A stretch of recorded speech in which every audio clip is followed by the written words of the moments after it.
Coucou tout le monde, j'espère que vous allez bien ce mercredi. Moi oui, moi oui, ils annoncent beau, très beau aujourd'hui, même dans le nord, donc ça va être sympa, pouvoir profiter du soleil. En attendant, rituel vidéo café, donc aujourd'hui, donc je pense que vous avez dû voir déjà mes vidéos des derniers jours, hein. Je pense que vous avez capté un peu les énergies. Aujourd'hui, on va parler des chasseurs, d'accord? Aujourd'hui, on va parler des chasseurs et de ce qu'ils ont à travailler. Euh, Ce que je ressens, moi, beaucoup au niveau des énergies des derniers jours, c'est qu'on vous fait travailler ce qui n'a pas été assez ancré ou pas assez bossé. Euh, Certaines personnes, parfois, ont cette impression de ce fait-là que ça fait un peu trop révision, certaines vidéos des derniers jours. Mais c'est important en fait, ces moments de révision, parce que pendant ces moments-là, vous devez vraiment ancrer profond, profond, profond, tel cet arbre qui déploie ses racines sous terre, ces informations-là et ces transformations-là. Donc peut-être que dans certaines vidéos que vous avez regardées ces deux, trois derniers jours, euh, peut-être que vous ne vous êtes pas trop senti concerné parce que peut-être que vous êtes cette personne qui a déjà réglé ce problème, mais même quand vous avez déjà réglé ce problème, écoutez vraiment entièrement la vidéo parce que dans cette vidéo, il y a parfois des messages qui réapparaissent et parfois c'est une ou deux phrases clés qui va vous percuter dans cette vidéo où vous allez vous dire ah merde, oui, j'ai déjà en effet travaillé cet aspect-là, mais cette phrase ou ces deux phrases qui interviennent, ça je l'ai pas fait. Ben oui, mais justement, il faut vraiment le faire à fond, pas de façon superficielle. Il faut vraiment le faire profond, profond, profond, et sur tous les pans qui sont énumérés. Donc voilà, hein. Et puis parfois, même selon le titre de la vidéo, il y a des petits messages qui s'intercalent, qui n'ont rien à voir avec le titre, et là aussi, c'est des informations importantes. Donc soyez toujours dans cette humilité que même si vous avez déjà travaillé ça, ben vous l'avez peut-être pas encore suffisamment travaillé profond. Il y a encore des axes de ce sujet-là qui sont à travailler, hein, comme la solitude. Les gens se disent oui, mais moi j'ai vécu une phase de solitude.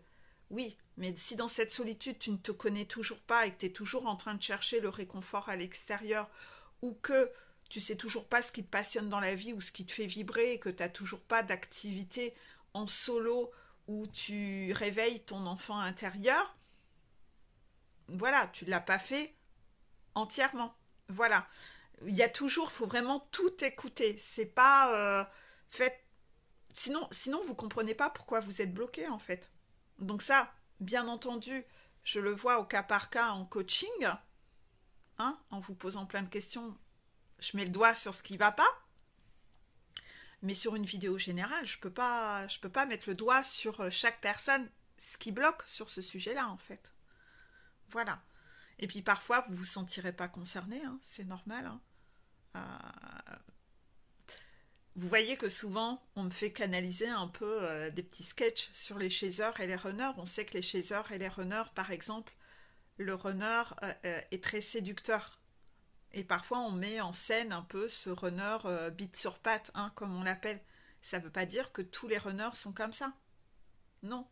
Mais si ce jour-là, on demande de mettre en scène ce personnage-là, c'est parce que certainement que par rapport à la population qui regarde la vidéo, ça représente quand même le plus fort pourcentage du public. Contraction.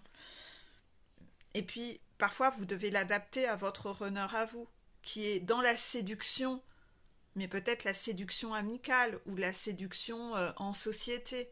Il cherche à plaire à tout le monde, à en faire que tout le monde l'apprécie, d'être le pote idéal, d'être le fils idéal par rapport à sa famille. Ce rapport de séduction peut aussi être dans ce sens, hein. Voilà. Et puis le chaser cœur d'artichaut qui a été montré dans la vidéo précédente, bah peut-être que vous ne faites pas partie de ces chasers qui parfois papillonnent entre 4 ou 5 mecs. Donc peut-être que vous ne percevez pas cet aspect-là du chaser, mais croyez-moi, il y a des chasers comme ça. contraction. Il y a des chasers comme ça. Voilà. C'est juste que c'est pas parce que vous n'êtes pas ce personnage-là que ça n'existe pas. Là aussi, n'appropriez pas le fait que comme vous êtes comme ça, tout le monde est comme vous, en fait. Non, absolument pas. Donc c'est aussi important que tous ces personnages et ces cas de figure soient balayés et que vous alliez chercher, ok, moi je suis pas comme ça, mais comment mon cœur d'artichaut peut se traduire? Bah peut-être que je m'enflamme trop vite avec les mecs. Voilà, peut-être que je suis le chaser qui s'enflamme de folie en fait.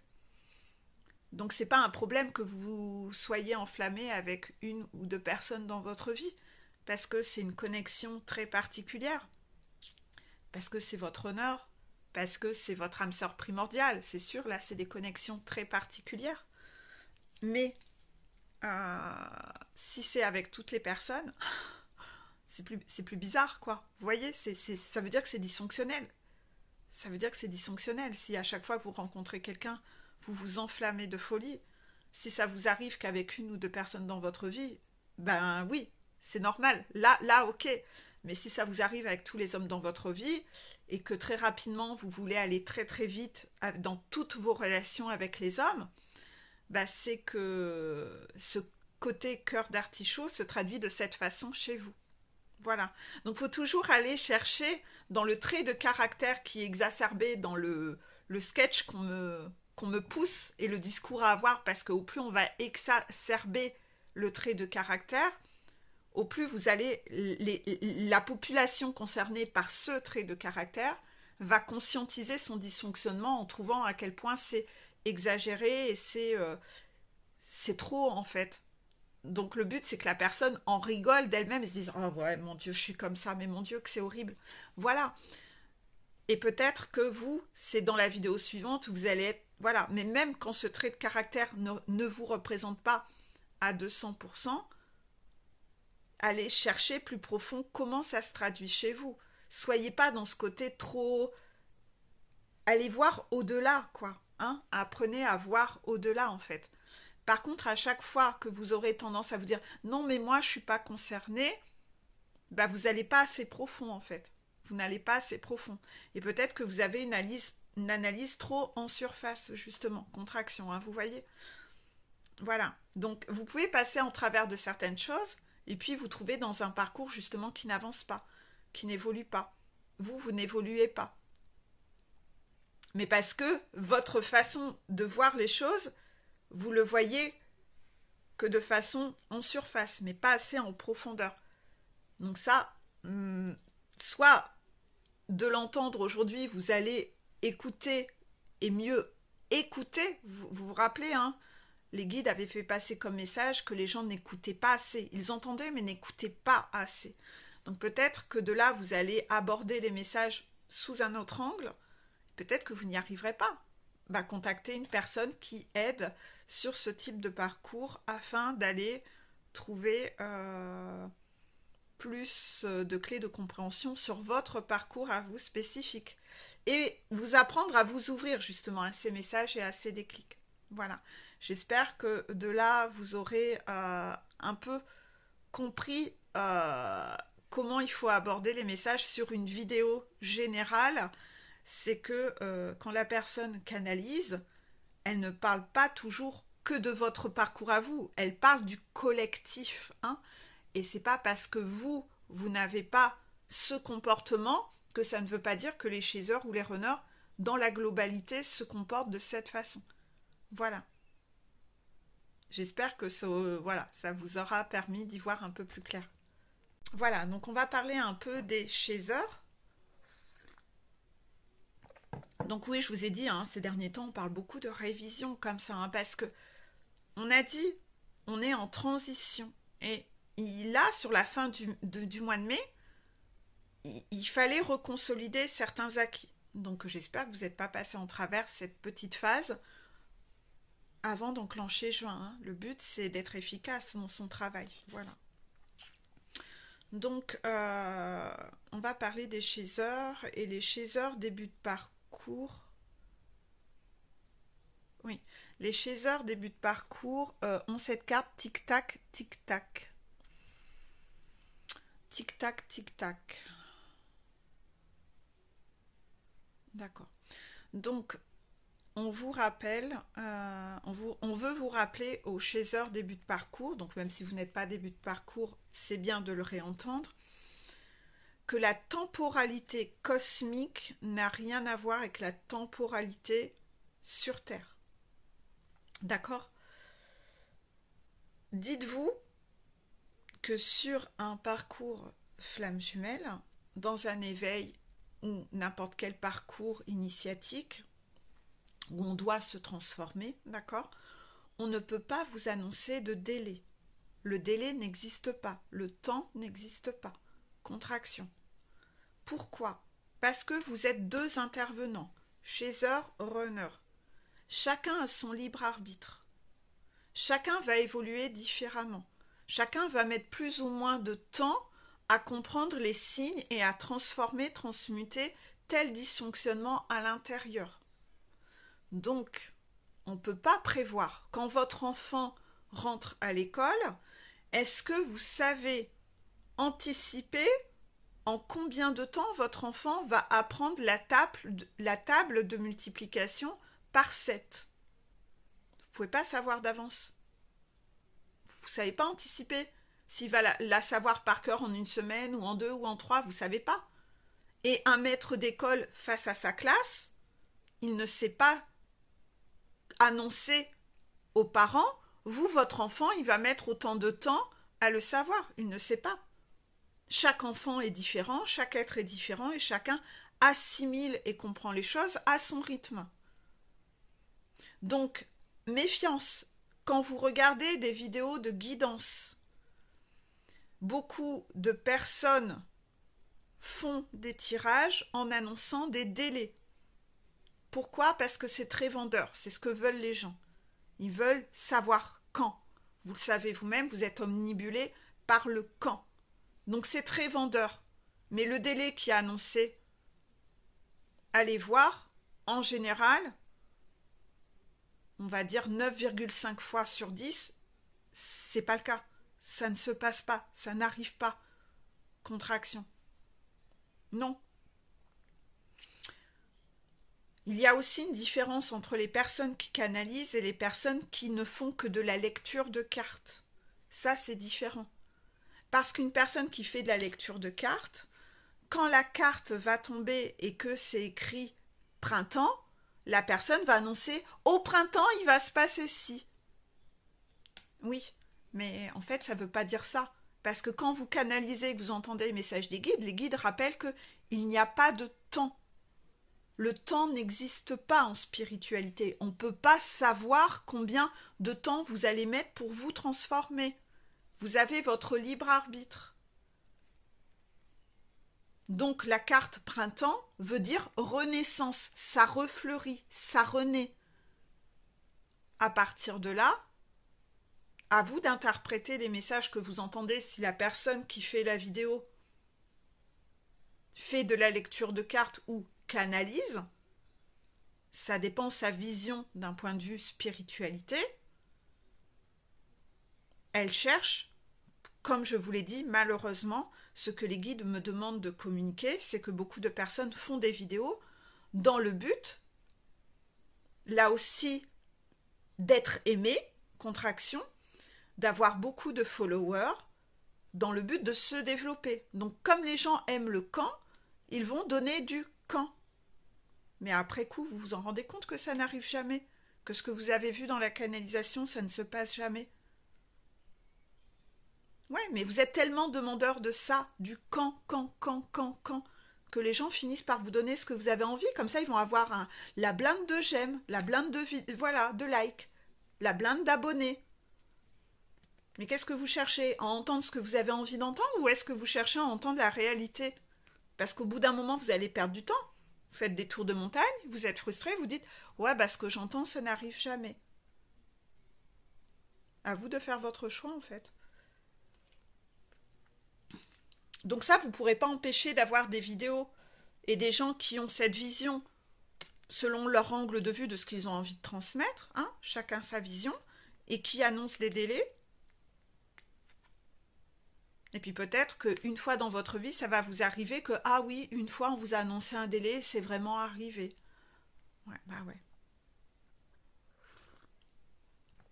Parfois, ça peut arriver exceptionnellement. Voilà, c'est de l'ordre de l'exceptionnel, contraction. Mais ne pensez pas qu'on peut annoncer un délai. Reprenez ce recul avec les exemples que je vous ai donnés de l'école. Est-ce que vous-même, en début, vous auriez dit combien de temps vous le voyez? Vous avez tous eu, vous êtes tous différents, et pour certains, un déclic ou un blocage sur tel sujet va se faire comme ça, et pour d'autres, ça va prendre beaucoup plus de temps, ce sujet-là. Moi, je le vois dans mes coachings, tout le monde est différent. Il y a des personnes qui vont... Il y a certains paliers, ça va aller tellement facilement, et puis ce palier-là est tellement plus dur pour une autre personne. Comment on peut savoir d'avance et annoncer un délai? En plus, vous n'êtes même pas le seul intervenant là-dessus. Il y a aussi votre runner en face qui a son libre arbitre, ses compréhensions, à son rythme, selon son ego, selon tout ce que les tiers font autour et que vous ne voyez même pas. Comment les guides peuvent annoncer combien de temps vous allez mettre à apprendre ça?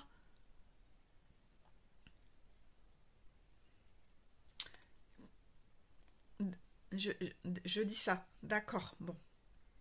Je ne sais pas si vous aviez vu ma vidéo sur la spiritualité Amazon. Si vous avez vu ma vidéo sur la spiritualité Amazon, j'essaierai de la remettre.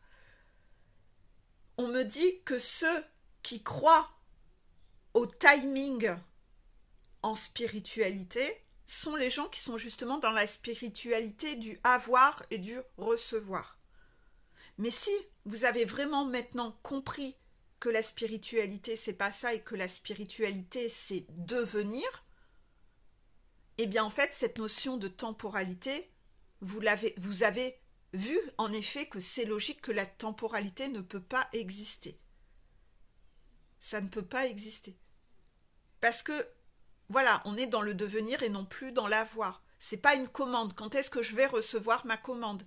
J'ai commandé, bah oui, moi hier j'ai commandé mon clavier, je sais qu'il va arriver dans 48 heures. Ça, c'est de l'avoir. Je passe commande, je vais recevoir.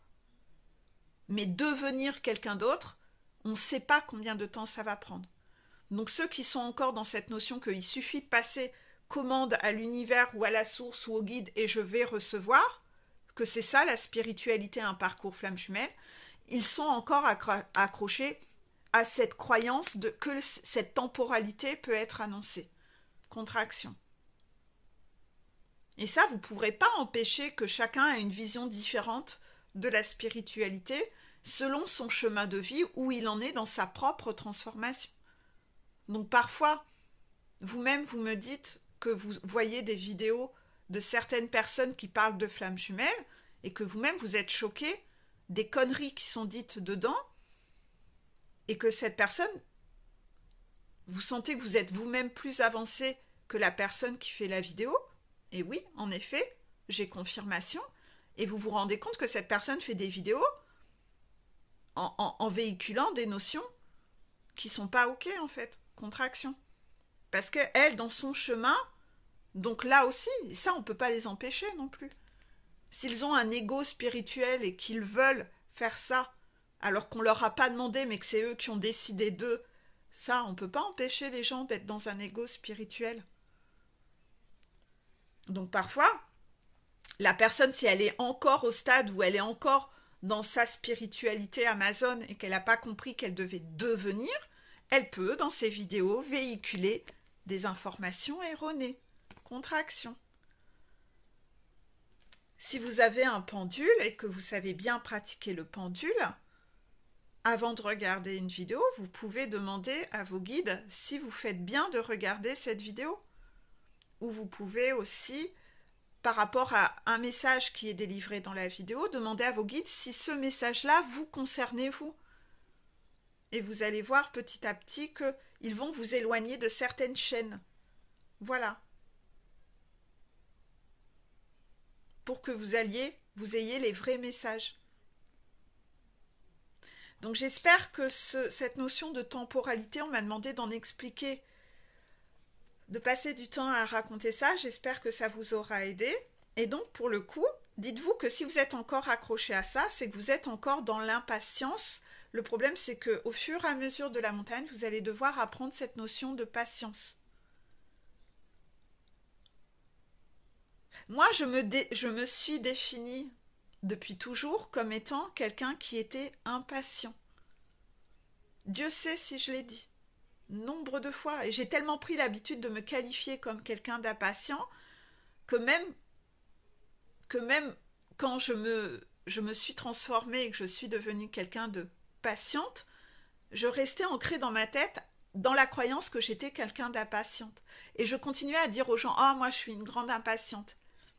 Et à chaque fois, mes guides me parlaient dans ma tête, on me dit, non, t'as plus le droit de dire ça, tu n'es pas comme ça. Tu es devenue patiente. T'as tellement de preuves où tu peux voir à quel point tu es devenue quelqu'un de patiente. Faites attention aux mots encore que vous véhiculez sur vous parfois. Vous restez accroché à votre croyance alors que non, vous avez changé justement. Vous parlez de votre ancienne personne, mais pas de votre nouvelle personne. Cependant, je garde une forme un peu capricieuse, contraction, et ce côté-là, j'ai pas envie de le transformer, contraction, parce que j'estime que c'est ma personnalité. Ce côté un peu faux folle que je vais rentrer dans une boutique où je vais voir un truc qui me plaît, c'est ouais, c'est trop beau, j'adore, j'en veux tout de suite en fait. C'est pas comme ma mère qui va se dire non mais je sais pas trop, j'adore cette robe mais on sait jamais. Puis en fait elle hésite tellement que le jour où elle part pour aller la racheter, la robe, elle lui est passée sous le nez, elle l'a plus, vous voyez. Moi non, moi je suis dans la spontanéité en fait. Voilà, c'est ça, c'est le bon mot. Voilà, voilà. Bon, je vais arrêter de parler d'impatience alors, me concernant. Mais voilà, je suis quelqu'un qui est dans la spontanéité. Et ce côté un peu faux folle que j'ai bah, je pense que voilà, on me fait remarquer mes yeux. Les guides me disent, mais dis-leur de regarder tes yeux. C'est ça, ce côté enfant intérieur qui pétille, voilà. Ce côté faux folle, j'ai pas envie de le gommer. Parce que ça, c'est ma nature profonde en fait. C'est ma nature profonde. Et j'ai pas envie de gommer qui je suis en fait. On change nos dysfonctionnements, mais après, on a des traits de caractère qui font partie de... Ouais, c'est peut-être un défaut que j'ai, mais je l'assume tellement totalement d'être comme ça. J'ai aucun mal avec ça. Je l'assume total. Bon, bah hier, mon clavier était en panne. Je me suis dit, ah, bah, c'est l'occasion d'acheter un clavier rose. Voilà, j'adore le rose. Hein. Pour ceux qui me connaissent bien, vous le savez. Et ben voilà, j'ai acheté mon clavier rose. Puis ce matin, mon clavier, il fonctionne. Voilà. Et je le sentais venir. Je me suis dit, si ça tombe, je me précipite un peu trop à le commander. Peut-être qu'il faut que j'attende de voir. Mais bon, là, je vais déjà. Enfin voilà, je serais restée déjà 48 heures pour travailler. C'était très inconfortable. Donc je voulais pas attendre plus. Au pire, je le renverrai ou je vais le garder en stock pour quand ça arrivera. Parce que renverser mon café sur mon clavier, ça m'arrive tellement souvent que bah, je l'aurai d'avance. C'est pas très grave. Peut-être je vais vouloir mettre le rose et puis je rangerai le blanc et puis j'attendrai que le rose soit en panne. Voilà, je m'en fous en fait. Je trouve toujours plein de solutions et ça me prend pas la tête, vous voyez. Mais ça c'est voilà, ça c'est moi, c'est ce côté spontané quoi. Je garde un côté gamine, voilà. Et j'ai pas envie de le changer. Ça me plaît de rester une gamine aussi. Ça me plaît en fait. C'est moi, ça fait partie de moi. Ça me demanderait trop d'efforts de m'en débarrasser, j'ai pas envie. Voilà. Donc voilà. Là, on m'a demandé de vous faire parler de cette notion de patience et de vous voyez un peu montrer cette subtilité. Pourquoi il faut travailler la notion de patience? C'est parce que plus vous allez être impatient, plus vous allez avoir tendance à abandonner quelque chose qui est bon pour vous en fait. Et vous allez avoir tendance à aller vers plus de facilité. Alors que justement, ce qui est trop facile parfois à obtenir, ben c'est pas ce qu'il y a de mieux en fait. Hein. Parfois, la personne qui vous fait du rentre-dedans trop cash, ben c'est une personne, c'est un crevard, c'est... Je pense à quelqu'un qui a eu le cas hier hein, en suivi, se faire accoster par un gros crevard qui vient vous accoster et dès la deuxième phrase vous demande de lui faire un massage intégral. Ça donne pas envie. Ah oui, c'est sûr, c'est facile, hein. Vous pouvez être en couple comme ça, hein. Mais mon Dieu. Mais moi, justement, je m'en vais lui péter mon clavier sur la tronche au gars. Tu m'as bien regardé? C'est à moi que tu parles comme ça? C'est à moi que tu es en train de parler comme ça? En 2023? Ça marche ta méthode de merde là? Complètement humiliante où on prend les femmes pour des objets? Mais oh là là. Là, autant vous dire que moi, il s'en prend pour son grade, le gars qui me parle comme ça. Deuxième phrase, il vous dit ça. Non mais oh, on n'est pas chez SOS Amitié là, ça va 2 secondes quoi. Donc, j'ai tout dit. D'accord. Bon, je pense qu'au niveau des notions, vous aurez compris en fait. Voilà, la facilité, c'est pas ce qu'il y a de mieux. Je remettrai encore mon article sur l'abandon. Le fait d'abandonner trop facilement parce que justement vous n'avez pas de patience et donc vous allez vous dire oh bah c'est pas grave, je vais aller vers la facilité, vers mon ex pervers narcissique qui vient toquer à ma porte toutes les semaines. Oh ben au moins comme ça je serai pas tout seul, c'est plus facile hein. C'est plus facile hein, que d'attendre d'être persévérant, de rencontrer la personne qui vous fait vibrer de fou, qui vous met des étoiles dans les yeux, qui vous met des papillons dans le ventre.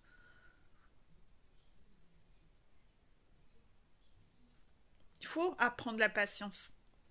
Parce que sinon, c'est un dysfonctionnement qui vous mènera à de l'auto-sabotage. La vidéo est déjà 26 minutes, j'en suis qu'au début de parcours. Alors là, mon Dieu, excusez-moi. J'ai eu une deuxième carte pour les débuts de parcours, la carte projet.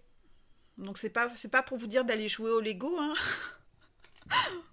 Retourne jouer avec tes Lego. Vous pouvez dire ça, hein. Vous pouvez dire ça aux gros crevards là qui viennent chercher à vous draguer là. Hein. Ouais, retourne jouer avec tes Lego, va. Blaireau, va. Désolée. Ah, mais je supporte tellement pas ça, en fait. Je supporte tellement pas ça. Moi, de toute façon, c'est même pas la peine avec moi, puisque j'en affiche régulièrement un en story quand on me parle comme ça ou qu'on cherche à me faire chier.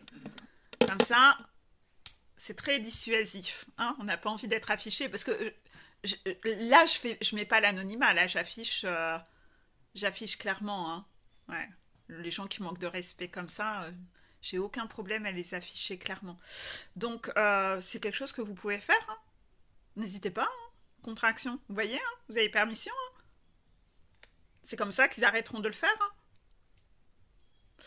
Donc, pensez à vos projets, les débuts de parcours. Hein, les débuts de parcours, pensez à vos projets. C'est quoi vos projets de vie? Donc, par rapport à vos projets de vie, rappelez-vous, c'est quoi mon idéal de vie? C'est quoi mon idéal de relation? C'est quoi mon idéal de travail? C'est quoi mon idéal voilà. C'est quoi mon idéal, en fait? Donc oui, je me bats pour mon idéal, en fait. Je vais vers mon idéal. Je pose des actions vers mon idéal. Je suis persévérant. Je suis persévérant. Je baisse pas les bras au moindre petit caillou devant. J'y vais. Je sais que c'est par là. Je passe au-dessus du caillou. Je plie le genou. Je ramasse le caillou. Je le prends dans ma main et je continue à avancer. Voilà, quoi. Petit message des guides pour les débuts de parcours. Nous reprochons aux autres tout ce que nous faisons nous-mêmes et ne voulons pas voir. C'est pourquoi nous attirons des personnes qui nous montrent ce que nous faisons aux autres ou à nous-mêmes. Donc là, ça parle de l'effet miroir. C'est le meilleur moyen de travailler sur vous et d'avancer. C'est d'essayer de regarder toutes les situations inconfortables, pas agréables. Parfois, arrêtez de voir les autres comme des ennemis, mais essayez de comprendre pourquoi vous avez dû vivre cette situation aujourd'hui. Parfois, vous avez fait subir la même chose à cette personne 5 minutes avant ou il y a 48 heures. Donc, comme je le dis toujours, on doit toujours manger la soupe qu'on sert aux autres. Donc, parfois, quand vous vivez une situation un peu désagréable ou que vous avez quelqu'un en face qui fait un truc avec vous qui... J'aime pas trop ça. Ben, plutôt que d'être direct dans l'attaque de cette personne, prenez un temps de pause et réfléchissez et demandez-vous, est-ce que moi-même je fais ça? Voilà. C'est orchestré. C'est les guides qui cherchent à vous montrer, à mettre un miroir, miroir, mon beau miroir. ce que vous-même vous avez à corriger, que vous avez tendance à faire sans vous en rendre compte. Donc nous reprochons aux autres tout ce que nous faisons nous-mêmes et ne voulons pas voir. Ben oui, c'est pas facile hein, de s'auto-observer avec humilité. Le serpent et l'ego, il vous permet pas de vous transformer. Il veut pas. L'ego freine. Il préfère vous dire le problème c'est l'autre. Il veut pas que vous-même vous deveniez un papillon. Il veut pas que vous voyiez vos dysfonctionnements. Donc il va bloquer l'ego. Il veut pas. Il veut que vous restiez à la cave. Il veut pas que vous montiez en énergie, que vous deveniez un être lumineux. Donc c'est pourquoi nous attirons des personnes qui nous montrent ce que nous faisons aux autres ou à nous-mêmes. Si vous vous mentez à vous-même, vous allez avoir des gens qui vous mentent. Si vous vous trahissez, vous allez avoir des gens qui vous trahissent. Si vous vous abandonnez, vous allez avoir des gens qui vont vous abandonner. Si vous vous rejetez, vous allez avoir des gens qui vous rejettent. Si vous vous sacrifiez, vous allez avoir des gens qui vont vous sacrifier vous-même pour leur propre bonheur et leur propre confort. Donc observez tout ça. Ces situations, vous les vivez pour essayer d'obtenir des compréhensions. Pourquoi vous avez tous dû vivre avec des pervers narcissiques avant? Ben justement pour vous mettre en lumière toutes ces choses que vous deviez transformer. Cependant, les 3/4 du temps, quand je fais connaissance avec une personne et que je dis « Oui, ok, tu as vécu avec des pervers narcissiques, quelle est la leçon que tu en as tirée? Qu'est-ce que tu as transformé en toi depuis ?» Ben, il n'y a rien en fait. Il y a rien eu de conscientisé. Vous n'avez pas cherché à comprendre « Ok, j'ai vécu ça parce que j'étais trop et maintenant je me corrige, je ne suis plus comme ça. » Non, vous allez plutôt vous mettre dans cette position de « J'ai pas eu de chance. » Ah, j'ai pas eu de chance, moi, dans ma vie. J'ai rencontré... Ben non, mais c'est pas ça. La chance n'existe pas, contraction. La chance n'existe pas. Ça a été orchestré, vous avez dû passer par là, et vous aviez une part de responsabilité là-dedans.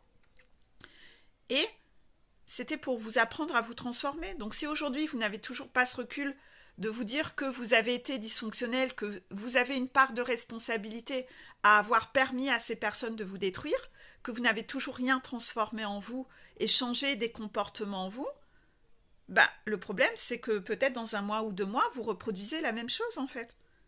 Puisque vous n'êtes toujours pas dans le devenir. Vous n'êtes toujours pas devenu quelqu'un d'autre. Et quand je dis devenir quelqu'un d'autre, vous avez compris, hein, j'en ai parlé en début de vidéo, hein. Vous avez vu, c'est gommer les dysfonctionnements, d'accord, qui ne sont pas nos traits de personnalité. Hein, comme je vous ai parlé de mon problème d'impatience et mon côté un peu enfant capricieux, spontané, et ma spontanéité. Voilà. Ben voilà, il y a des choses que j'ai transformées en moi, mais sans gommer ma vraie personnalité. C'est la subtilité, vous voyez? C'est la subtilité là-dedans. On ne vous demande pas de devenir quelqu'un d'autre. On vous demande justement de réveiller et d'aller enlever toutes ces couches de sombre pour aller retrouver votre essence même au plus profond en fait. Ce que moi je représente comme des poupées russes. Quand vous achetez des poupées russes, vous avez toujours ces grandes poupées russes au-dessus, ces grosses coquilles. Bah, on les représente un peu comme vos masques et vos dysfonctionnements. Et c'est comme des coquilles vides. Et on les enlève une par une. On les pose. Et puis, celle qu'on retrouve la plus authentique et la plus belle au fond de vous, c'est celle-là, c'est vous en fait. Cette toute petite pitchounette, là, l'essence même de qui vous êtes. Donc en fait, sur cette montagne, c'est ce qu'on essaye d'enlever. Toutes ces couches superficielles pour aller rechercher cette essence même de qui vous êtes à l'intérieur. Voilà. On va passer au milieu de parcours. Oh là là, si je fais le même temps pour tout le monde, ça va être difficile. Hein. On va faire plus vite. D'accord. Wow. Milieu de parcours. Milieu de parcours, la chaiseur, elle est comme ça, en pleine crise. Elle se sent pas écoutée, elle se sent incomprise des gens autour d'elle et elle se sent sans toi et contre tous. Donc elle se sent un peu seule contre tout le monde. Elle se sent incomprise, elle se sent même impuissante et elle est très frustrée. Donc elle est en colère, elle fait une crise. D'accord? Qu'est-ce que ça veut dire? Ça veut dire que quand vous êtes un peu dans cette énergie-là, chez eux, si vous vous sentez incomprise, c'est peut-être aussi que vous ne communiquez pas encore suffisamment comme il faut, de façon claire. Les gens en face ne sont pas censés deviner ce que vous n'exprimez pas. Nous sommes tous différents. Donc n'attendez pas que les autres comprennent ou devinent si vous-même vous ne montrez pas qui vous êtes, si vous-même vous n'exprimez pas les choses, ou si vous portez encore des masques. Il va être difficile d'en vouloir à quelqu'un de vous cuisiner des brocolis alors que quand vous allez manger chez cette personne, vous faites mine que c'est succulent, c'est bon les brocolis, j'adore ça. Alors que vous n'aimez pas, donc vous faites semblant, vous êtes faux. Cette personne va se baser sur ce qu'elle voit et elle va se dire « Ah, dis donc, Rosalie, elle adore les brocolis. Ben, la prochaine fois, je vais lui refaire des brocolis. » Donc vous revenez 2 semaines après « Ah, je t'ai refait des brocolis, l'autre fois, j'ai vu à quel point t'aimais bien. » La personne pense bien faire. Elle se base sur votre masque. Et là, vous êtes, vous, pas content, et peut-être que même en rentrant, vous allez sur toute la route, ah, elle exagère, elle me fait des brocolis alors que j'aime pas. Est-ce que vraiment c'est nécessaire d'aller reporter la faute sur les personnes en face alors que vous-même vous faites semblant et vous ne montrez pas? Comment la personne peut deviner en fait? Donc vous avez beau être frustré, être en colère, c'est qui le coupable dans tout ça? Vous êtes sûr encore que le coupable c'est la personne en face? Ou c'est vous et vos comportements de « oui mais j'ai toujours fait ça phrase avec toujours c'est par politesse. Ça, c'est quelque chose que je ne supporte plus d'entendre. Et je l'entends même dans la vie personnelle, en soirée, etc. C'est pas de la politesse d'être faux, en fait. Non, c'est être hypocrite. Ça, à chaque fois, je remets les pendules à l'heure. C'est être hypocrite. Vous avez le droit de dire que vous n'aimez pas les brocolis. La personne ne va pas en faire un ulcère. Hein. Ça nous arrive tous, hein, parfois, d'accueillir une grande tablée et puis il y a quelqu'un qui n'aime pas un ingrédient que vous avez fait. Et alors? Vous le prenez à titre personnel? Moi, je le prends jamais à titre personnel. Moi aussi, il y a des choses que j'aime pas.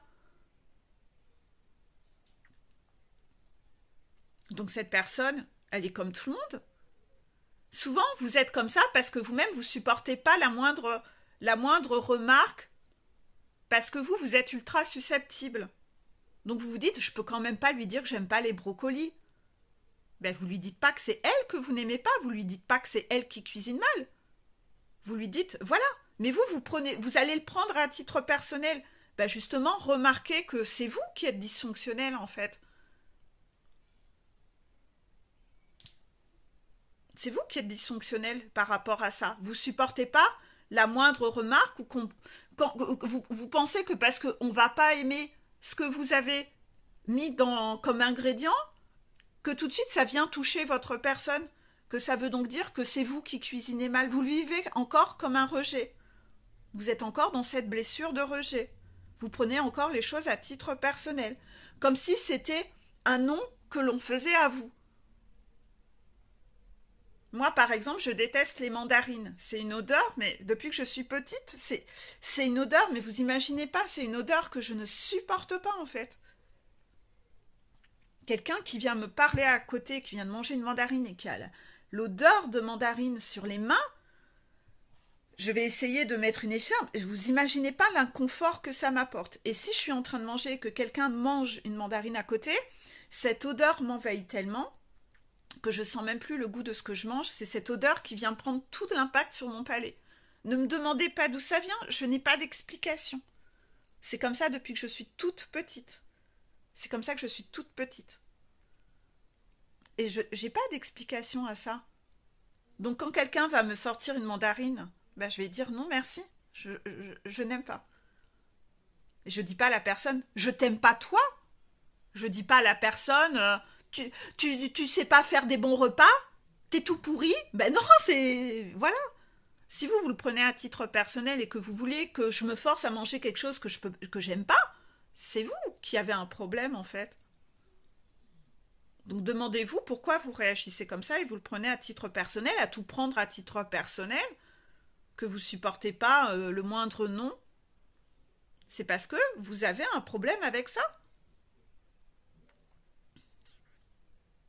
Vous êtes encore dans votre blessure de rejet, vous avez besoin de nettoyer. Si vous nettoyez ça, vous serez tellement plus souvent, il y aura plein de crises que vous ne ferez plus. Vous allez vous libérer de situations de colère parce que déjà vous saurez mieux vous exprimer.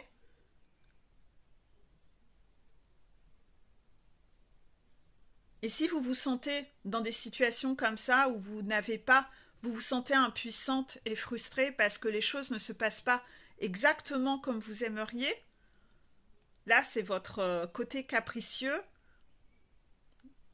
Moi, ce que j'appelle le côté capricieux, j'aime bien cette image parce que tout de suite, vous voyez de quoi je parle. En fait, ça renvoie à votre esprit contrôlant, le contrôlant de la blessure de trahison.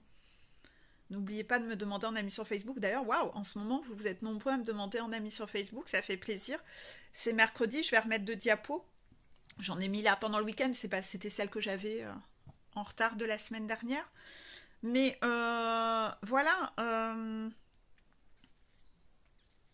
c'est votre côté contrôlant.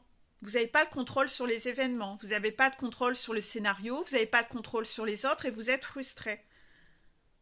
Au plus vous êtes dans ces situations où ça vous crée une crise et une colère, les guides remarquent, ok, Rosalie, elle s'énerve pour un rien, Rosalie, elle fait une crise d'hystérie parce que la personne en face refuse d'être son Playmobil, ça lui crée de la souffrance, on va encore lui faire nettoyer ça.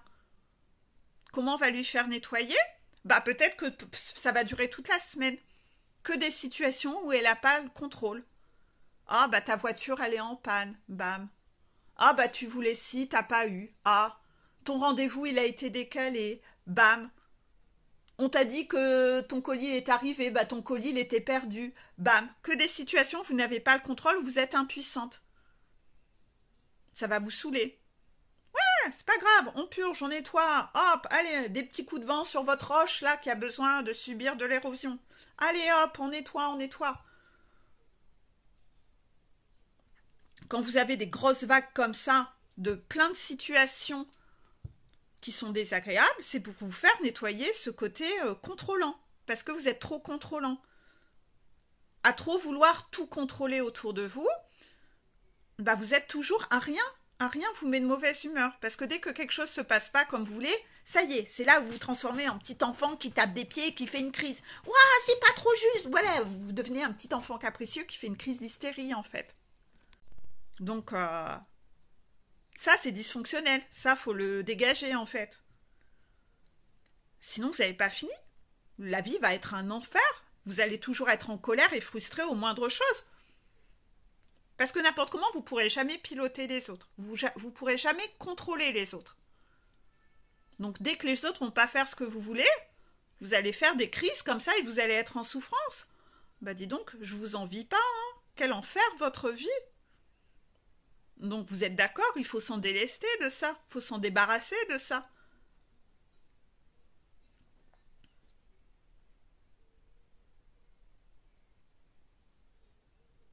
Est-ce que j'ai tout dit? Oui?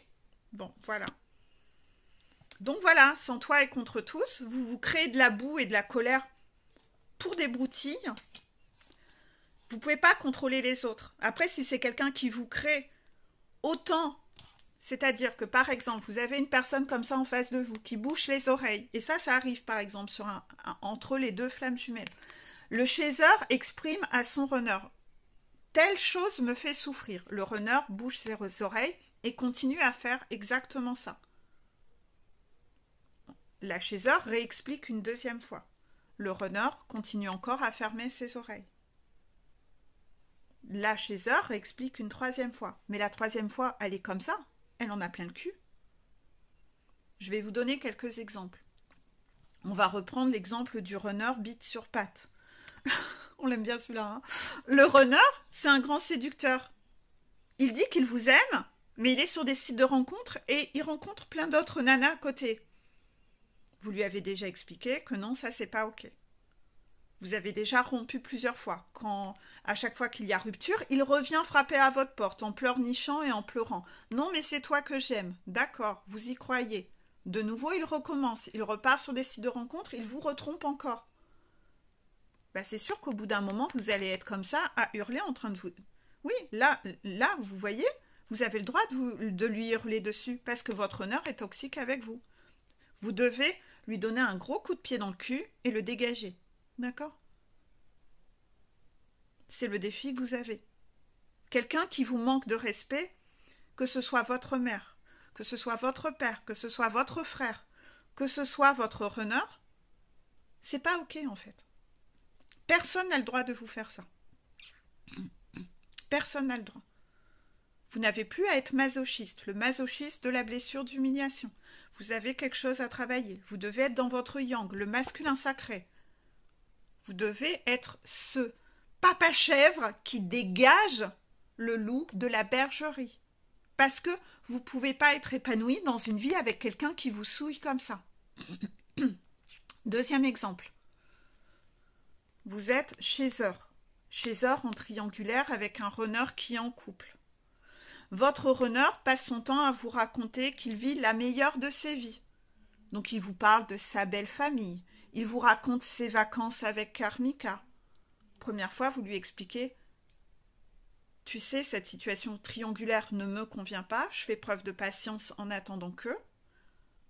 S'il te plaît, un peu de respect, arrête de me parler de ta vie. Ça me fait du mal. » Le runner, rien à foutre. 2 mois après, il recommence. Vous lui réexpliquez encore une fois.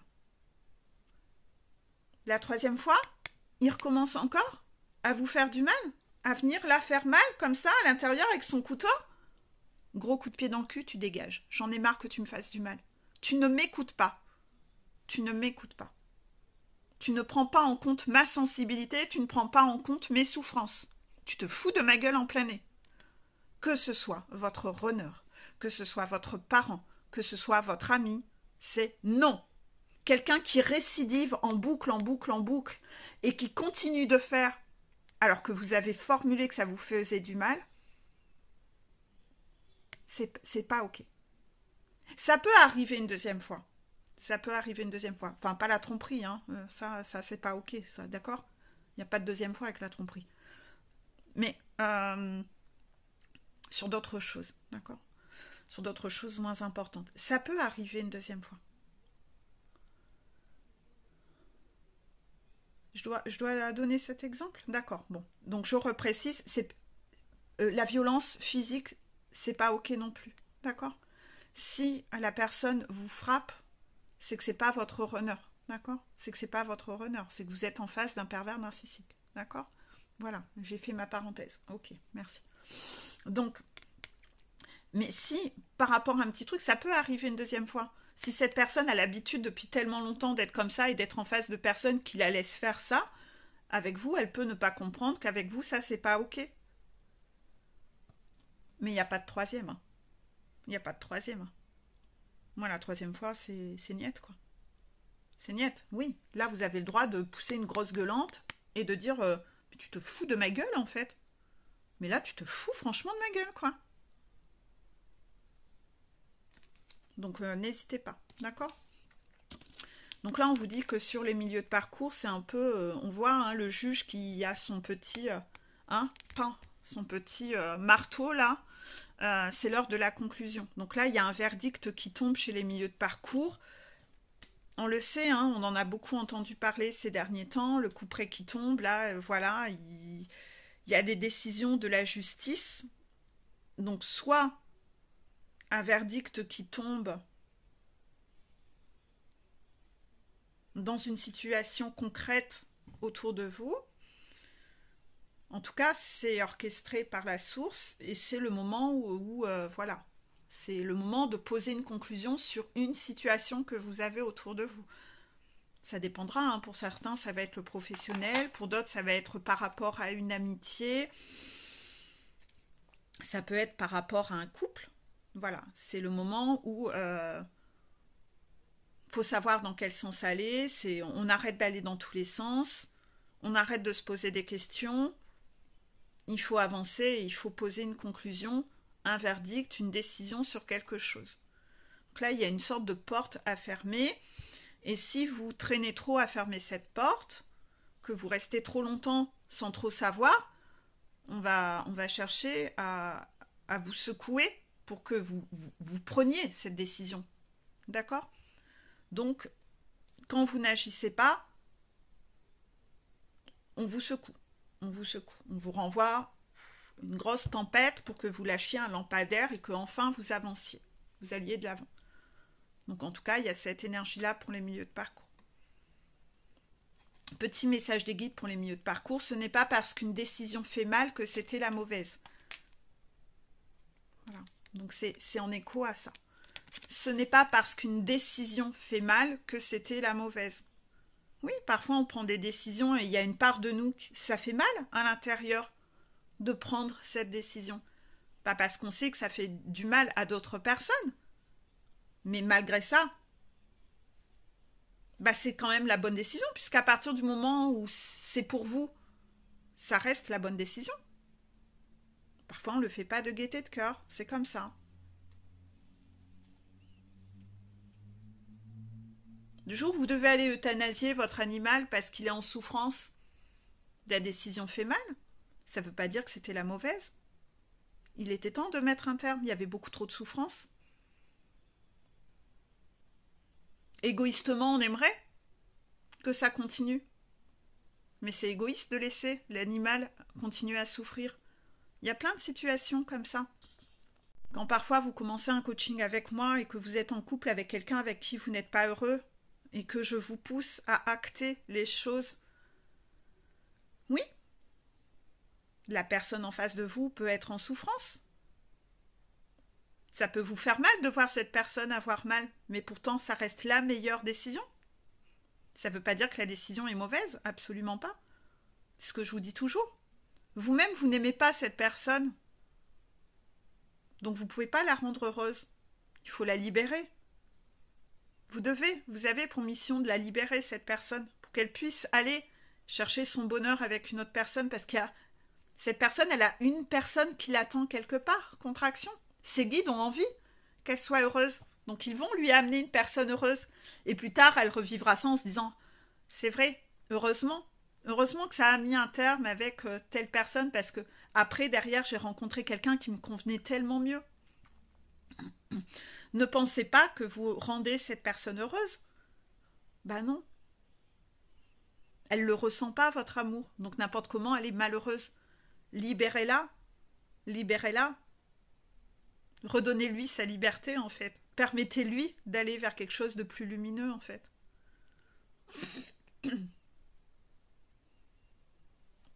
On va passer aux fins de parcours. 53 minutes, la vidéo. Fin de parcours, les chasers doivent travailler le lâcher-prise. Le lâcher-prise. Le boulet, là, de prisonnier dans la tête. C'est écrit quoi? Dépendance affective. Dépendance affective.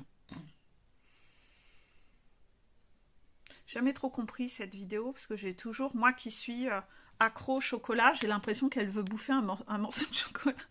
Mais je vois pas le rapport avec le...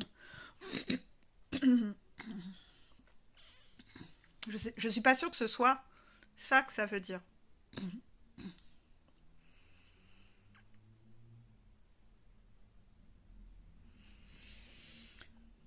Vous devez travailler le lâcher-prise chez Heure. On sait que votre parcours n'avancera pas à la fin si vous n'êtes pas dans cette énergie du lâcher-prise.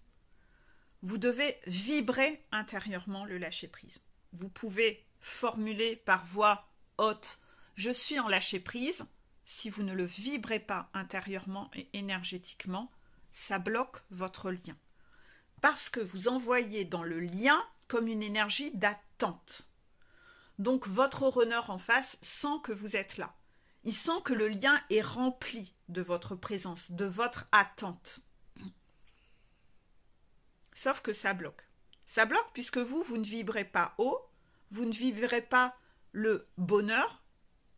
Votre bonheur dépend encore de l'autre. Donc en fait, énergétiquement, vos guides à vous ne valident pas que votre parcours avance, puisque vous n'avez toujours pas validé, coché que vous vibrez haut sans votre runner, et que votre vie ne dépend que de vous. Votre bonheur dépend de vous. Ça veut dire que vous n'avez pas encore assez réuni à l'intérieur de vous vos trois parts, que vous ne faites pas encore assez d'activités intéressantes. Voilà, il y a plein de choses, que vous ne vous donnez pas encore assez d'amour. Donc de là, ça montre qu'il y a encore des choses à travailler. Et ça, vous ne pouvez pas le mettre à l'envers. Hein. Vous avez beau porter un masque avec écrit en grand dessus et une pancarte « Je suis en lâcher prise », si vous saviez le nombre de fois où les gens me disent ça ou mettent des commentaires en disant « Moi, je suis », et les guides me disent « C'est pas vrai, hein. C'est pas vrai, la personne n'y est pas. » Ça ne me regarde pas. Hein. Ça, je me permets de le dire quand je suis en coaching avec les personnes, mais après, c'est tout. Hein, ça ne me regarde pas. Donc, en tout cas, ça montre qu'il y a encore des blocages émotionnels qui ne sont pas encore enclenchés. Vous êtes encore la montgolfière qui est accrochée au sol et qui sait créer des pancartes autour en disant « Je vole ». Vous avez vu, c'est écrit, hein, j'ai écrit sur en grand « Je vole ». Non, t'es accroché au sol. T'es dans des illusions. Il y a encore des choses qui ne sont pas réglées. Il y a encore un déni en toi. Ton cœur n'est pas encore léger. Vibratoirement, tu le sais même au fond de toi, que ton cœur n'est pas encore léger en fait. Parce que si ton cœur est réellement léger,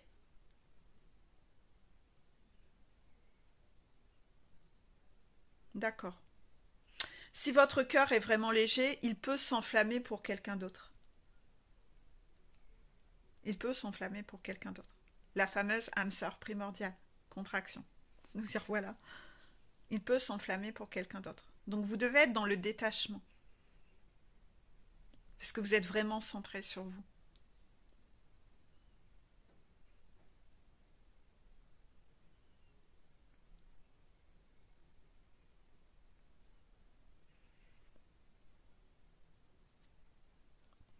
Tant que vous n'envoyez pas ça dans le lien, votre runner sait que vous êtes là. Et il n'a pas toujours envie de bosser. Il veut le beurre, l'argent du beurre et le cul de la crémière. C'est exactement ça. Il n'a pas trop envie de bosser. Il n'a envie de bosser que ce qu'il a envie. Et mettre des trucs sous le tapis. Il va falloir que le runner ressente le vide dans le lien énergétique. Vous voyez, j'ai plein de contractions. Qui ressente ce courant d'air dans le lien. Que vous n'êtes plus là. Vous n'êtes plus là. Vous êtes en lâcher prise, vous êtes beaucoup trop occupé. Vous faites plein de choses. Vous faites plein de choses. Parce que vous avez le cœur léger. Vous gambadez, vous vivez votre meilleure vie. Tout va bien. Et ça, c'est pas que dans les mots, en fait. C'est pas que dans les mots. C'est énergétiquement et vibratoirement. Vous devez atteindre cette étape de guérison. Et vous devez vibrer ça dans le lien, en fait. Alors, ça peut vous mettre un peu en inquiétude pour ceux qui rencontrent la fameuse âme sœur primordiale à ce moment-là, de se dire, ben oui, mais je fais quoi, moi? Qu'est-ce qu'on attend de moi?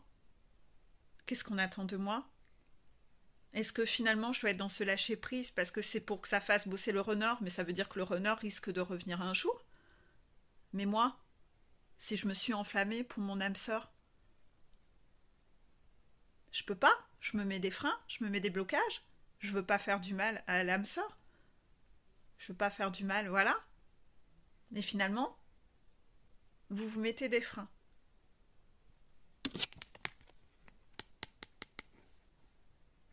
Vous n'êtes pas en lâcher prise. Vous n'êtes pas en lâcher prise. Parce que si vous êtes dans ce contexte-là, vous devez tout simplement vous dire « Je me donne priorité. Je me donne priorité. Je vais... Qu'est-ce que j'ai envie de faire? Je vibre comment là? Ben, je vais vers ce qui vibre. C'est ce que j'ai dû apprendre tout le long de la montagne. Je suis en face du cas concret. On m'a transformée pour m'amener à cette étape. Je vibre. Bah tu vibres pour qui? Tu vibres pour qui aujourd'hui? Bah va vers ce qui vibre. Va vers ce qui est là. Avance vers ça. Avance vers ton Saint Graal. C'est ça en fait, le Saint Graal. Ça a apparu hier, je crois, dans une... J'avais lu une carte que j'avais jamais eue et elle m'a... Waouh, rien que d'y repenser, j'ai de nouveau des énormes frissons. Cette image de Saint Graal où on évoquait une relation aussi forte que flamme jumelle. Donc ça réexpliquait un peu en effet que l'âme sœur primordiale c'est aussi fort que flamme jumelle. Et on vous disait c'est ça le Saint Graal en fait.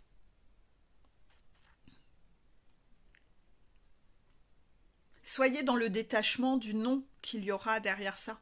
Ce que vous voulez, c'est ça, c'est ce Saint Graal. Soyez pas dans l'attente et l'attachement que ce Saint Graal dépend de quelqu'un, qu'il a un nom dessus. Revenez vraiment au fait que vous êtes un être indépendant et vous voulez juste votre Saint Graal à vous. Peu importe le nom qu'il y aura dessus, de toute façon, quand vous le verrez arriver, vous allez le repérer, croyez-moi. Vous allez le sentir. Ça ne ment pas.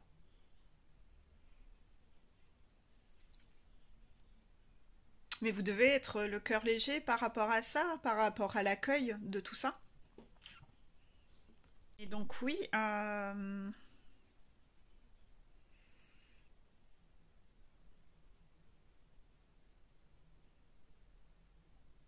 y a quelque chose à nettoyer encore. Tout ce qui est boulet de chaîne là, faut péter ces chaînes là, faut s'en débarrasser. Petit blocage là-dedans.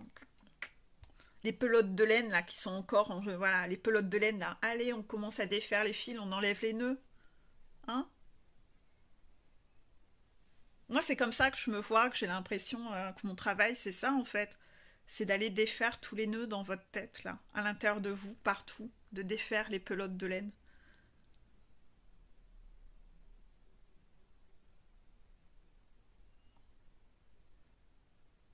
Donc vous ne devez plus vous poser de questions. Si vous êtes cette personne qui est en face d'un choix comme ça à poser,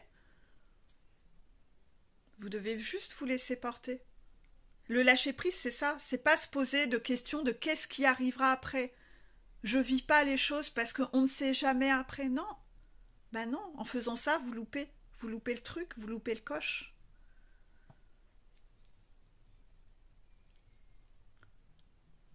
La confiance et la foi et le lâcher-prise. Le lâcher-prise vient quand vous avez vraiment confiance et foi.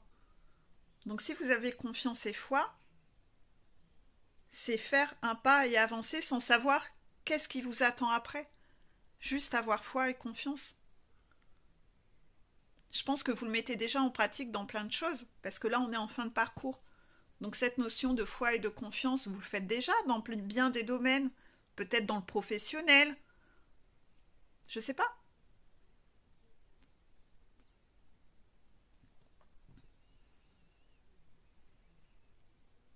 C'est le GPS vous dit c'est par là, vous y allez sans savoir qu'est-ce qui va se passer après. Vous vous laissez porter, vous avez foi et confiance. Donc si vous êtes encore dans ce mécanisme de dire bah ouais mais voilà et de vous faire ces nœuds dans la tête, ça veut dire que vous n'êtes pas encore en lâcher prise. Donc vous devez encore nettoyer ça. Parce que c'est peut-être votre dernier point de blocage à débloquer. Contraction. Donc par rapport à ça, j'ai la carte déplacement. Donc visiblement, il va y avoir un déplacement. Donc peut-être que c'est vous qui allez vous déplacer. Peut-être qu'il y a une personne qui va se déplacer vers vous.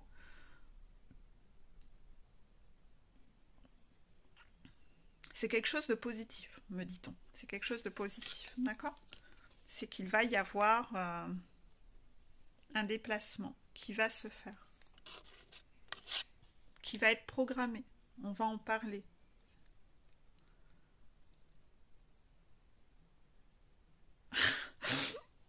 J'attends la suite et on me dit non mais on t'en dira pas plus. Ah. Les vents qu'ils me mettent parfois. Heureusement que j'ai bon caractère. Hein. On m'en dira pas plus. On m'a mis le vent dans la tête en rigolant, en disant non mais on t'en dira pas plus, c'est tout. Bon, bah, suspense, lâcher prise. Là encore, si vous êtes frustré, ça veut dire que vous êtes encore dans le contrôle en fait. Hein. Voilà, surprise, surprise. Wow, suspense. Allez, dernier petit message des guides. Quand vous faites beaucoup mais que ce n'est jamais assez, changez de direction. Vous donnez probablement trop à qui ne mérite rien. Donc là, les fins de parcours, on vous demande de vérifier une situation autour de vous où vous donnez beaucoup. Mais la personne en face, ou un clan, me dit-on, ou un clan. Vous avez toujours cette impression que ça n'est jamais assez, qu'on vous demande toujours plus ou qu'on vous dénigre. On vous fait ressentir que ça n'est jamais assez. Vous devez changer de direction. Ça peut toucher autant le familial, autant l'amical ou autant le professionnel. Hein, un peu comme dans une entreprise où vous travaillez beaucoup, beaucoup, beaucoup, beaucoup. Et puis on vous fait toujours ressentir que ça n'est jamais assez. Bah, y a du sacrifice, il y a du donner-recevoir qui n'est pas là. Il y a encore un côté masochiste à se laisser humilier, à accepter. Et là on vous dit, vous donnez probablement trop à qui ne mérite rien. Donc certainement qu'il y a encore une situation justement où il faut fermer une porte. Hein. Sentence, voilà. Parce que là, c'est plus ok en fait. C'est plus ok. Ça peut être aussi dans une situation familiale. Vous avez l'impression que vous donnez beaucoup, beaucoup, beaucoup. Donc je sais pas, peut-être à des parents et que ces parents sont toujours en train de vous faire culpabiliser. Ils veulent toujours plus, c'est jamais assez. Vous devez, chacun, vous devez poser des limites. Chacun à sa juste place. Il y a quelque chose aussi à travailler là-dessus. 10h10. 10h10. Confirmation. Hein. Quand vous avez une heure miroir, c'est que ce qui se dit ou ce que vous êtes en train de penser, c'est une confirmation. Les heures inversées, en général, c'est un peu... c'est moins positif. Contraction. C'est souvent signe qu'il y a un malaise, il y a un truc, il y a une trahison sur quelque chose. D'accord ? Voilà. Souvent, vous posez des questions hein, sur ces heures miroirs. Je me suis beaucoup torturée là-dessus. Et voici ce que mes guides m'ont appris. Contraction. Donc voilà, je vous l'explique. Ça ne va pas au-delà de ça.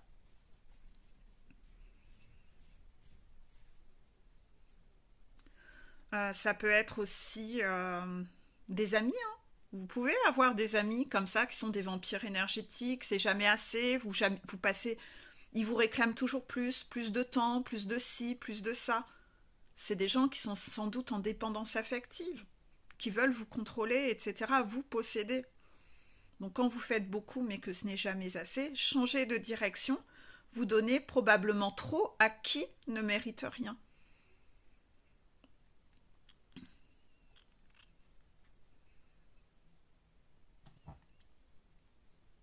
C'est tout là, hein. Ouais, c'est tout, je pense.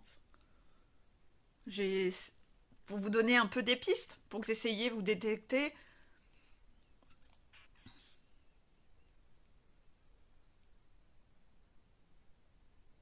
Essayez de pister dans votre travail, même si vous êtes dans un travail où vous n'êtes pas dans une entreprise. Hein,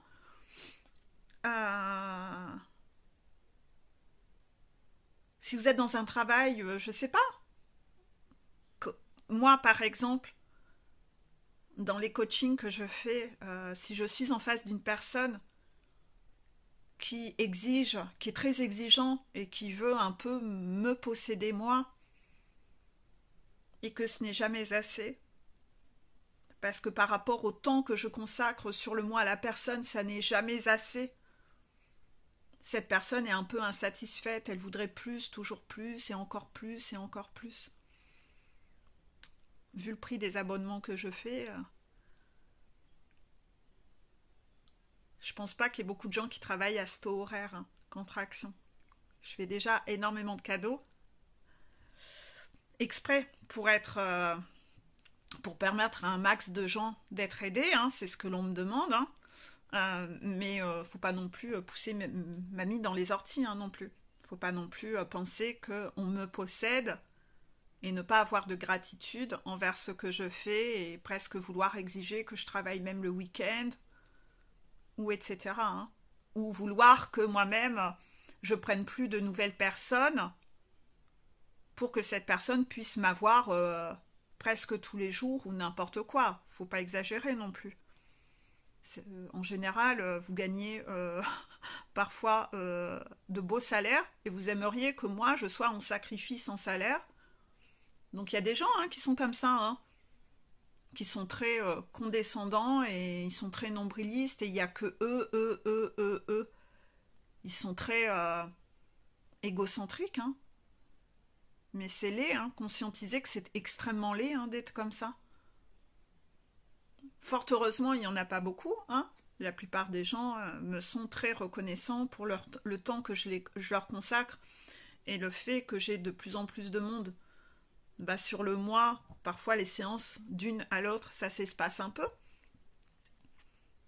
Mais en général, les gens sont très contents pour moi et sont très satisfaits de ce mode de fonctionnement.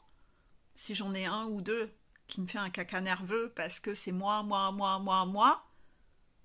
ben, je mets en application ça en fait. Quand vous faites beaucoup mais que ce n'est jamais assez, changez de direction. Vous donnez probablement trop à qui ne mérite rien. Moi, je m'octroie le droit d'arrêter un coaching si la personne elle me saoule trop. Voilà. Parce que je n'appartiens à personne.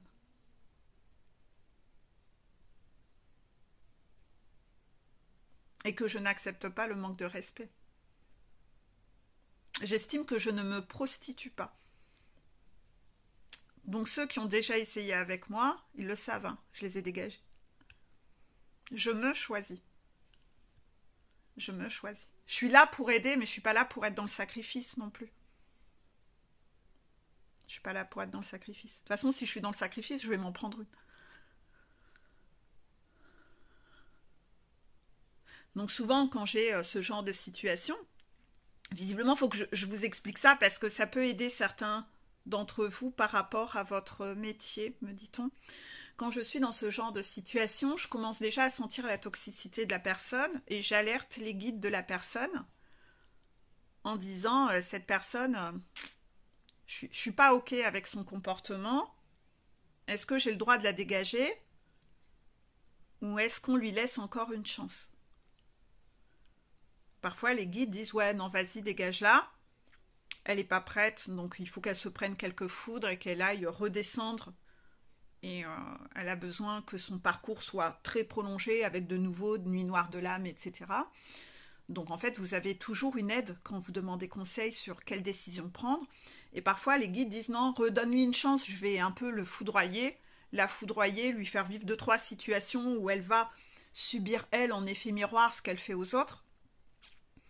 Son côté très exigeant, on va être très exigeant avec elle, on va, voilà, hein, on va manquer d'humanité avec elle puisqu'elle manque d'humanité.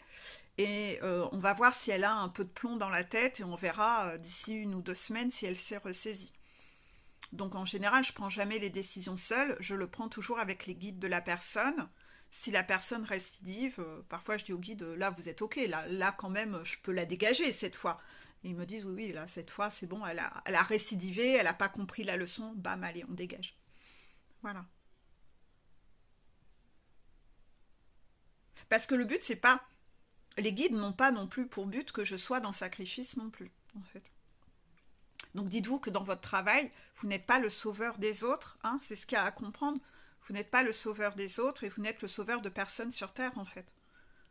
Les personnes ne sont pas là pour abuser de vous, en fait. Chacun doit être dans un juste équilibre.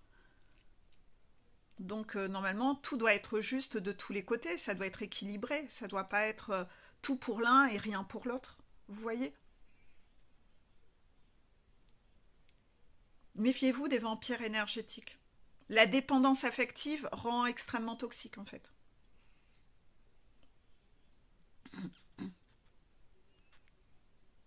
Je pense que j'ai délivré tous les messages. La vidéo va durer 1h15. Je vous fais de gros bisous. J'espère que vous aurez apprécié cette vidéo. Il y avait des messages. Vous avez vu, on est allé dans le détail de certaines notions hein, sur cette vidéo. Le temps, etc. c'était vraiment parce qu'il y a des notions, vous avez trop survolé des choses, et là, ce qu'on voulait, c'était que j'aille en profondeur sur certaines choses. Parce que c'est bien de changer son angle de vue, mais ça doit être vraiment ancré en profondeur. Ça ne doit pas être trop superficiel, hein. Faut aller en profondeur. Donc j'espère que vous aurez eu encore des, des déclics par rapport à ça. Je vous fais des gros bisous et puis je vais vous laisser visionner cette vidéo. Énorme bisous, je vais essayer d'aller répondre à quelques commentaires en buvant un café. Et puis à la prochaine vidéo. Allez, belle journée à vous. Bisous.